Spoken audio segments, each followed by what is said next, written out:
please come. Come on. Gentlemen, I am here to tell you something very disappointing and very disastrous too. ఈ యుద్ధంలో మనం ఓడిపోబోతున్నాం. Because nonsense mister Naidu. ఫీల్డ్లో దిగి యుద్ధం చేసేది మీ రాయల్ ఇంటెలిజెన్స్ కాదు, మేము సైనికులం.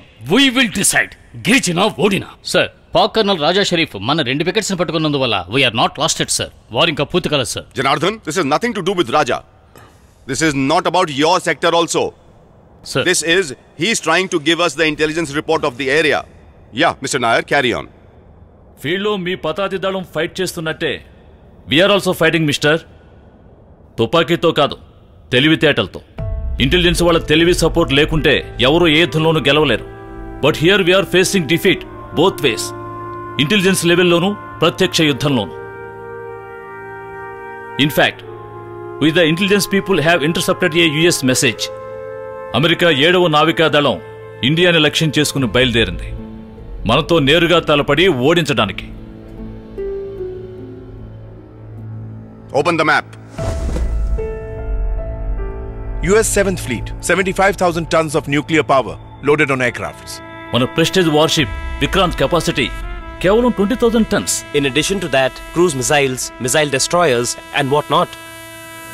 And as per Russian intelligence report, British warship Eagle అది కూడా మూవ్ అవుతోంది మన దేశం వైపు. అంతేకాదు, బే ఆఫ్ బెంగాల్ లక్ష్యం చేసుకుని చైనా వ్యూహం పన్నింది. పాక్ యుద్ధ విమానాలకి శ్రీలంకన్ ఎయిర్ బేస్ లో అన్ని ఫెసిలిటీస్ ఉన్నాయి.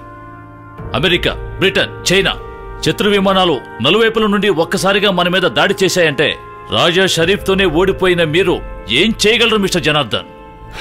వాళ్ళు మన ఇండియన్ మహారాజాని కాల్చి బూడిద చేస్తారు. మనం ఓడిపోవటం నిశ్చయమని తెలిసాక జెంట్మెన్, మనకు ఒకటే దారి, సరెండర్, లొంగిపోవడం. అదే యుద్ధతంత్రం, అదే strategy. Strategy my bloody foot. Sahadeva, what prerogative he has sir? అసలు ఈయనకి ఏం అధికారం ఉందని to call off the war? కాళ్ళు విరిగి, చేతులు విరిగి, శరీరం మొత్తం తూట్లు పడినా లెక్క చేయకుండా బయట మన జవాన్లు సిద్ధంగా ఉన్నారు ఎప్పుడైనా యుద్ధ భూమిలోకి చొచ్చుకుపోవడానికి. ఏ అమెరికన్ ఫ్లీట్ వచ్చినా సరే తలకి ఆయుధాల కింద పడేసే ప్రసక్తే లేదు sir. Will fight until death but not surrender. ఏం తెలుసు నీకు major Sahadev? You have no clue about the American nuclear might. Nuclear might గడిది గుడ్డేం కాదు. కాసేపు ముందు మీరు ప్రశంసల వర్షం కురిపించారే 7th ఫ్లీట్, క్రూయిజ్ మిసైల్ అని, అవన్నీ ఏం పికై చిన్న భిన్నం అవ్వలేదు ఎందుకు కొరగాని వేలాడిత వియట్నాం సైన్యం ముందు? అంతటి అమెరికా 7వ నావికా దళంలోకి తెలివిగా ప్రవేశించి వారిని కాల్చి బూడిద చేయలేదా కమ్యూనిస్ట్ మానవ బాంబులు? అంతులేని దేశభక్తితో విజయం కోసం పోరాడే మమ్మల్ని అమెరికా అయిన ఆటం బాంబు అయినా ఏమీ చేయలేదు సార్. We will fight.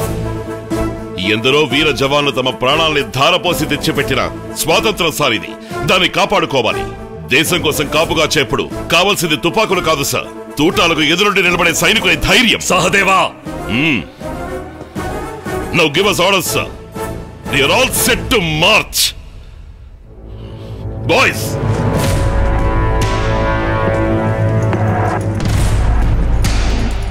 మీరు పులిని చూసారా?